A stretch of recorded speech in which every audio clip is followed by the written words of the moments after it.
এই কাজটা কেন ওনারা তখন করেন নাই? এই প্রশ্নটা তাদের কাছে। যে ১৬টা বছর দীর্ঘ সময় আপনারা পেয়েছেন নির্দলীয়ভাবে একটা সংস্কৃতি, এই দেশের সংস্কৃতিটাকে তুলে ধরতে পারতেন। সেটা আপনারা কেন করেন নাই? আমার তো প্রশ্ন। এখন করবে কি করবে না, আমি করছি। আমি আমার জায়গা থেকে করছি, আমার যারা সার্কেলের মানুষ আছেন আমি তাদের জন্য করার চেষ্টা করেছি, করছিও প্রতিনিয়ত। এখন কোন দলের দলীয় সিদ্ধান্তের সাথে তো আমি সাংঘর্ষিক হতে পারি না। এটা তার প্রত্যেকটা দলের ব্যক্তিগত অভিমত থাকতে পারে।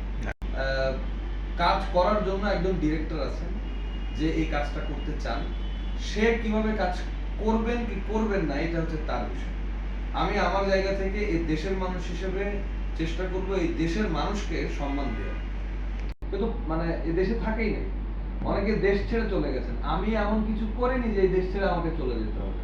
আপনাদের যদি সেই ভয়টা না থাকে আপনারা আসুন দেশে কাজ করার জন্য। আপনাদেরকে কে বলেছে আপনি আসবেন না কাজ করতে? কেউ বলেছে এখানে বাধা দিয়েছে কেউ? আমার তো চোখে কে বলেছে আপনাকে যে বাধা দিয়েছে? আমরা তো কেউ বাধা দেই নাই যে আপনি আসেন না, কাজ করতে আসেন না। যারা ফ্যাসিস্ট সরকারের সঙ্গে সমঝোতা করে এই দেশটাকে একপক্ষীয় সংস্কৃতি তৈরি করতে মানে সোচ্চার ছিলেন, তারা এখন যদি মনে করেন যে এই দেশে আসতে তাদের ভয় লাগবে, তাহলে তারা আসলে কি করেছেন এখন? ভয় যদি তার মনের মধ্যে থাকে সে আসলে আসবে না। আর সে যদি সৎ সাহসী হয় অবশ্যই এই দেশটা তার, এই দেশে সে কাজের জন্য আসবে, কিন্তু কোনো বাধা থাকার কথা না।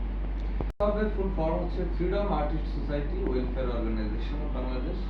এটা 5ই আগস্ট পরবর্তী আমরা 13ই আগস্ট একটা জাতীয় কনফারেন্স করেছি। কনফারেন্স হলে প্রায় 1200 ছেলে মেয়ে আমরা ঢাকার এই আনুষ্ঠানিকতায় মুক্ত শিল্পী সমাজ নামে একটা সমাজ গড়ি, যেটা একটা অ্যাপ্লিকেশন করি আমরা মানব সেবা অধিদপ্তরে। আমাদের সেই সেবা অধিদপ্তর থেকেই আমরা সমাজসেবা অধিদপ্তর থেকে আমরা ছাড়পত্র পেয়েছি এবং এই লক্ষ্যে আমাদের এই সমাজ, আমরা শিল্পী সমাজটা দলমত নির্বিশেষে দেশের স্বার্থে কিছু কাজ করতে চাই।